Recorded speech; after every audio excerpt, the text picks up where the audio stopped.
ये तो चाहते हैं कि शूद्रों को हमारी सेवा दोबारा करनी चाहिए, ये पढ़ना नहीं चाहिए, ये बोलना नहीं चाहिए, ये जो है एमपी नहीं बनने चाहिए, एमएलए नहीं बनने चाहिए, पार्षद नहीं बनने चाहिए, गवर्नर नहीं बनने चाहिए, एसोसिएट प्रोफेसर नहीं बनने चाहिए, प्रोफेसर नहीं बनने चाहिए, और ये बैंक मैनेजर नहीं बनने चाहिए। ये सिर्फ और सिर्फ जो है मजदूर बनने चाहिए, रेडी वाले बनने चाहिए, ये किसान बनने चाहिए। इनकी मंशा यही है, यही रहेगी। लेकिन इनकी कलम और इनका बही खाता, इनकी मर्जी कुछ भी। लालू प्रसाद यादव उसको जेल डाला, सारे देश में फैला दिया चारा घोटाला, चारा घोटाला। अगर देश को यूं बता देते कि भाई मंडल को कमंडल होने से लालू प्रसाद यादव ने रोका था और मंडल कमीशन जो है ओबीसी को हिस्सेदारी दिलवा रहा था, अगर ये स्पष्ट टीवी पे समझा देते तो कोई भी लालू प्रसाद यादव को जेल में अगर डालते तो जनता जो है उनको जेल से तोड़ के निकाल लेती। भेड़ बकरी की गिनती हो सकती है, वस्तुओं की गिनती हो सकती है, लेकिन इस बहुसंख्यक समाज की गिनती नहीं हो सकती है। तो ये सबसे बड़ा अहम मुद्दा है कि जातिगत जनगणना जो है बिहार की तर्ज पर पूरे देश में कराई जानी चाहिए। ये अहम मुद्दा जो है हम लोग उठा रहे हैं, और कभी रामलीला मैदान में, कहीं कॉन्स्टिट्यूशन क्लब में, कभी जंतर मंतर पर, हर जगह ये जो है मुद्दा चल रहा है। दूसरा मुद्दा ये है कि जब चंद्रयान को धरती पर बैठे बैठे जो है कंट्रोल किया जा सकता है, तो ईवीएम को जो तो छोटी सी मशीन है इसको कंट्रोल किया जा सकता है। ये ईवीएम चुनाव आयोग को कहना पड़ेगा, क्योंकि मैन मेड थिंग्स को आदमी ने बनाया है और वो उसको कंट्रोलिंग पावर उसके हाथ में है। मोबाइल को, टीवी को, कैमरे को हम सब जो है एडिट कर सकते हैं, डिलीट कर सकते हैं, किसी भी प्रकार जो है उसमें कोई भी सिस्टम डाल सकते हैं। तो इसी प्रकार से ईवीएम में भी डाटा उड़ा भी सकते हैं, और जो है उसमें जो है मशीन को भी चेंज कर सकते हैं। सारी संभावनाएं इसमें रहती है। मैंने आपका पहले भी इंटरव्यू किया था, तो आपने बताया था कि जो मैन मेड चीजें हैं उसको अगर कंट्रोल किया जा रहा है, धरती से बैठ के चांद तक कंट्रोल है, तो ईवीएम को कहीं ना कहीं कंट्रोल किया जा रहा है। लेकिन आप लोग इतने बड़े प्रोटेस्ट कर रहे हैं, सुप्रीम कोर्ट में कितने पिटीशन पड़े हैं, लेकिन ना तो सुप्रीम कोर्ट इसका संज्ञान ले रहा है, ना ही इलेक्शन विभाग जो है भारत का वो संज्ञान ले रहा है। इस पर क्या बोलना चाहेंगे? देखिए, इस देश की जो शिक्षा है वो शिक्षा जो है देश के बारे में नहीं बताती कि चुनाव आयोग क्या काम करता है। अगर मैं वकीलों से पूछूं कि आप संविधान की जो वो जिसमें के अकॉर्डिंग चलते हो, उसके प्रेम्बल की क्या आपको याद है, तो वो प्रेम्बल याद ही नहीं होगा वकीलों को। अगर मैं जब बच्चे से पूछूं कि आपके देश का नाम क्या है, तो वो नाम नहीं होगा। इस देश में जो शिक्षा है वो घुमाने वाली शिक्षा है, वो तार्किक नहीं है, वो लॉजिकल शिक्षा नहीं है, वो साइंटिफिक शिक्षा नहीं है, वो टेक्निकल शिक्षा नहीं है इस देश में, जिसकी वजह से बच्चा डिग्री तो ले रखा होता है लेकिन उसको नॉलेज नहीं होती है कि मेरे देश का नाम क्या है, और जो है मेरे संविधान क्या कहता है, मेरे हक अधिकार क्या है। ये चीजें जो है इस देश में पढ़ाई नहीं जाती है। आपको नहीं लगता है कि इस देश में जिस प्रकार से जय श्री राम का नारा गूंज रहा है, चारों तरफ राम राज्य आ गया, राम मंदिर की प्राण प्रतिष्ठा कार्यक्रम भी हो चुके हैं, तो आपको नहीं लगता है कि इस देश के लोग ही इस देश के प्रधानमंत्री मोदी को चुन रहे हैं? आप लोग मतलब खामखा की चीजों को प्रोटेस्ट कर रहे हैं ईवीएम को लेकर के। देखिए, हवा कब चलानी पड़ती है? हवा तब नकली बारिश करते हैं ना, नकली बारिश की बारिश नहीं हो रही तो नकली करनी पड़ रही है। वोट मेरे पास आ नहीं रही है तो वोट कैसे लेके आऊं? वोट किस एजेंडे से आएगी? वो वोट मूर्ख बनाने से आएगी। तो मूर्ख बनाना, जनता को मूर्ख बनाओ, आंधी चलाओ, हवा चलाओ, और सूखे पत्ते उड़ते उड़ते अपने आप चले आते हैं। ये जनता ना तो इतिहास जानती है, ना इनके षड्यंत्र जानती है। तो इस जनता को भावनाओं में बांध लेते हैं, और उस भावनाओं से कि मुसलमानों का कत्लेआम होगा, मुसलमानों से तुम्हें निजात डला देंगे। 1947 में दंगे हुए तो क्या सारे मुसलमान भाग गए? क्यों नहीं भगाए सारे मुसलमान? क्यों छोड़े यहाँ पे? क्योंकि अब आगे फिर हिंदू मुस्लिम का मुद्दा खत्म हो जाएगा, इसलिए छोड़ दिए यहाँ पर। तो ये लोग जो हैं हिंदू मुस्लिम का नाम लेकर इस देश में भावनात्मक खिलवाड़ करना चाहते हैं, और जो इस देश पर राज करना चाहते हैं। ये फंडा इनका चलता रहेगा जब तक ये लोग नहीं जानेंगे, धर्म की अफीम से दूर नहीं होंगे। एक तरफ राज सत्ता, एक तरफ धर्म सत्ता, और धर्म सत्ता जो है राज सत्ता को लाने का काम करती है, और धर्म सत्ता मोदी जी ने चला दी है। और इसी से जो है वोट उड़ के खुद ब खुद जो है मुसलमानों से बचने के लिए खुद ब खुद मोदी के पाले में आ जाएंगी। तो मोदी के काम नहीं बोल रहे, मोदी को जो हवा चलाई है उसके तहत वोट मिलेंगे। काम तो बेरोजगारी बढ़ रही है, महिलाओं के 3 महिलाएं मणिपुर में नग्न घुमाई गई। जो पहलवान जो है देश के लिए मेडल लेके आई, उनको जो है न्याय नहीं मिला, वो पीट पीट के जो है वहाँ से धरना हटा दिया गया। प्रोफेसर डॉक्टर रितु को जो है वहाँ से जो है धरना उनका हटा दिया गया। तो ये सब जो है कामों पे पर्दा डालने के लिए भावनात्मक। आपने दो तीन प्रश्न उठाए अपने ही सवालों में। पहली बात तो रोजगार का मुद्दा उठाई है। रोजगार हमारा देख रहे हैं कि इजराइल में जा रहे हैं लोग, 1.5 लाख रुपए महीना कमा रहे हैं, तो रोजगार ही तो मिल रहा है। देखिए आप, जिसको देश में रोजगार नहीं मिल रहा वो कह रहा है मैं इजराइल में युद्ध करने जाऊंगा, उसे पता है मौत है, लेकिन फिर भी मैं वहां जाऊंगा, कम से कम मेरा रोज जो भूखा मर रहा परिवार है वो तो भूखा नहीं मरेगा। मैं एक मर जाऊंगा कोई बात नहीं, लेकिन मेरा परिवार भूखा नहीं मरेगा। कोई भी आदमी, कोई भी माँ अपने बच्चे को दूर नहीं करना चाहती, लेकिन उसकी मजबूरी है। जब भूखे मर रहे होते हैं तो वो ये कहेगी हाँ बेटा जा, तू इजराइल भी चला जा।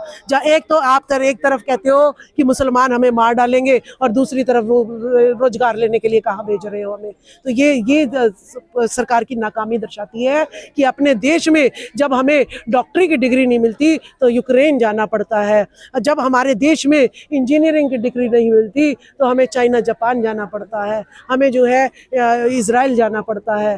तो छोटा सा देश यूक्रेन हमें डिग्री दे सकता है, लेकिन हमारा भारत जो है हमें शिक्षा नहीं दे सकता। ये नाकामी जो है दर्ज करा रहा है भारत मोदी सरकार में। आपने एक और सवाल उठाया कि इस देश में जो है कि लोगों को धर्म की अफीम चटाई जा रही है, लेकिन हम देखते हैं कि बिहार की बात कर ले, ओबीसी समाज के नेता नीतीश कुमार अभी बीजेपी के साथ गठबंधन करके सरकार बना लिए, और दलित समाज के नेता जीताराम मांझी जी, जिनको बोले बिहार में फेमस है कि जो सुअर चराने वाले समाज के लोग हैं वहां से उठ करके आए, वो भी बीजेपी के साथ है।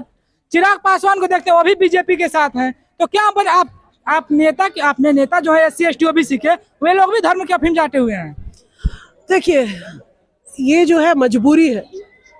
जिस तरीके से हवा जो है सारा मीडिया लगा हुआ था राम प्रतिष्ठा के लिए, अलग अलग भंडारे लगे हुए थे, संगठन लगे हुए थे भंडारे के लिए, रैलियों के लिए, कोई भी अगर बोलेगा तो उसके खिलाफ जो है जेल तैयार पड़े हैं, उसके खिलाफ FIR होगी। इस तरीके का माहौल, डर का माहौल क्रिएट कर देना, तो ये जो है ना कांग्रेस हमारी है ना बीजेपी हमारी है। तो कांग्रेस में जो है भी मर रहे हैं हम, तो बीजेपी जो है पहले अपनी जान तो बचा ले। तो बीजेपी जो है ED CBI और जो है ED CBI और षड्यंत्र के तहत जो है गलत वीडियो बना के कहीं हमारे मंत्रियों को ना फंसा दे, तो सीधा मरने से अच्छा तो अपनी जनता तो ना समझ है, जनता तो हवा में बहने वाली है, जनता तो भावनात्मक है, उसको तो ना रोटी चाहिए, ना इज्जत चाहिए, ना शिक्षा चाहिए। तो इसीलिए नीतीश कुमार जी ने जो फैसला लिया, हमें लगता है बहन मायावती जी की भी मजबूरी है कि उन्हें पता है कि अगर मैं सीधा लोगों को समझाऊंगी तो ये मुझे खत्म कर देंगे। वही नीतीश जी को भी पता है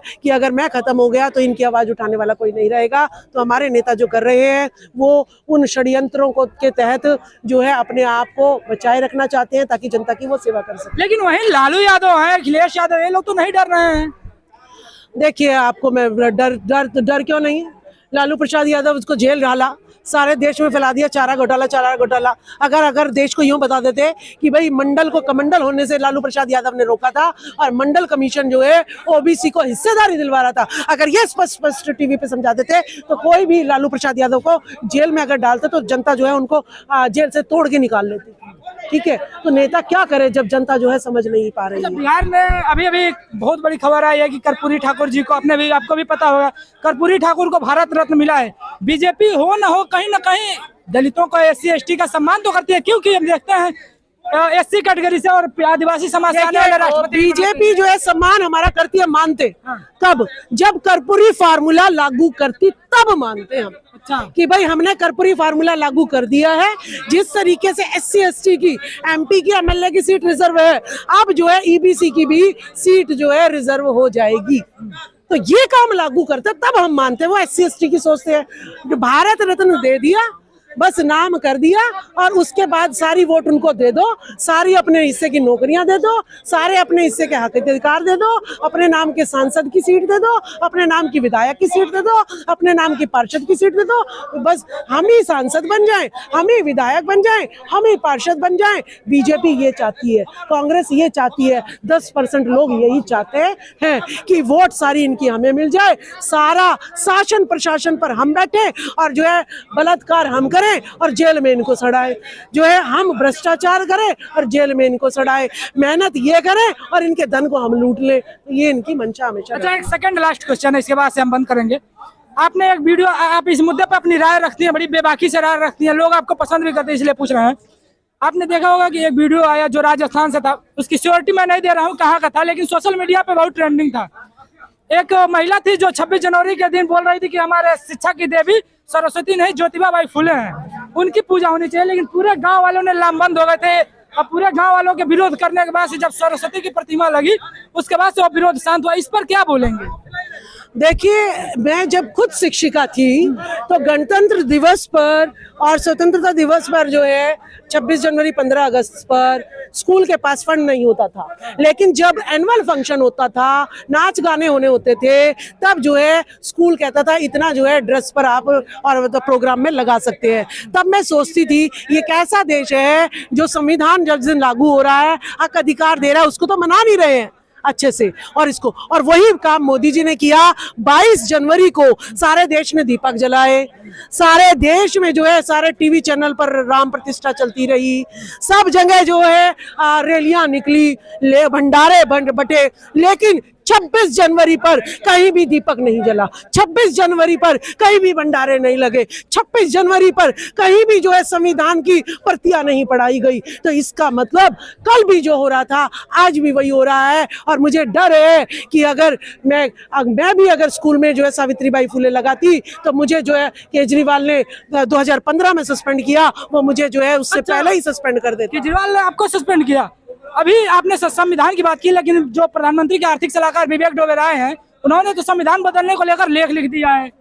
देखिए, इनकी कलम और इनका बही खाता, इनकी मर्जी कुछ भी लिख दे, ठीक है। इनका राज, इनकी सत्ता, इनका शासन, इनका प्रशासन, इन्होंने तो जो है ये तो चाहते हैं कि शूद्रों को हमारी सेवा दोबारा करनी चाहिए, ये पढ़ने नहीं चाहिए, ये बोलने नहीं चाहिए, ये जो है MP नहीं बनने चाहिए, MLA नहीं बनने चाहिए, पार्षद नहीं बनने चाहिए, गवर्नर नहीं बनने चाहिए, एसोसिएट प्रोफेसर नहीं बनने चाहिए, प्रोफेसर नहीं बनने चाहिए, और ये बैंक मैनेजर नहीं बनने चाहिए। ये सिर्फ और सिर्फ जो है मजदूर बनने चाहिए, रेडी वाले बनने चाहिए, ये किसान बनने चाहिए। इनकी मंशा यही है, यही रहेगी। लेकिन तुम्हारी कितनी भी मंशा हजारों सालों तक रही है, लेकिन आप हमारी जो है खून को दबा नहीं पाए। हमारा शासकों का खून है और हम इस देश के शासक हैं और हम इस देश के शासक बनके एक लास्ट क्वेश्चन है, आप जिस मुद्दे पे आए SC ST OBC को, क्या किस प्रकार से इन लोगों का एक कर पाएंगे? आपकी बातों से ऐसा लगा कि आप बीजेपी की भी विरोध कर रही हैं, कांग्रेस का भी विरोध कर रही हैं, लेकिन हम देखते हैं SC ST OBC वाले कांग्रेस में, बीजेपी में ही जाते हैं।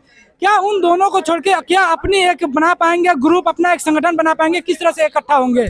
देखिए, राष्ट्रीय परिवर्तन मोर्चा जो तीसरा मोर्चा है, जिसमें माननीय पूर्व सांसद राजकुमार सैनी जी, वामन मेश्राम जी और जो है अपनी बहुत सारी पार्टियां हैं जो रीजनल पार्टीज हैं, इसका तीसरा मोर्चा काम कर रहा है। और हम जो है सूखे पत्ते नहीं हैं कि आंधी आई और हम बह गए, हम जो है हरे पत्ते हैं, हम जिंदा पत्ते हैं कि जितनी भी आंधी तूफान आएगा हम पेड़ से जो है चिपके रहेंगे, और जब जो है हम चिपके रहेंगे तो हमें खाना मिलेगा और हम जीवित रहेंगे, हमारा अस्तित्व बचा रहेगा। तो हम तीसरा मोर्चा ये लड़ता रहेगा, चाहे बीजेपी कितनी आंधी चलाए, चाहे कांग्रेस कितना तूफान चलाए, हमें कोई फर्क नहीं पड़ने वाला।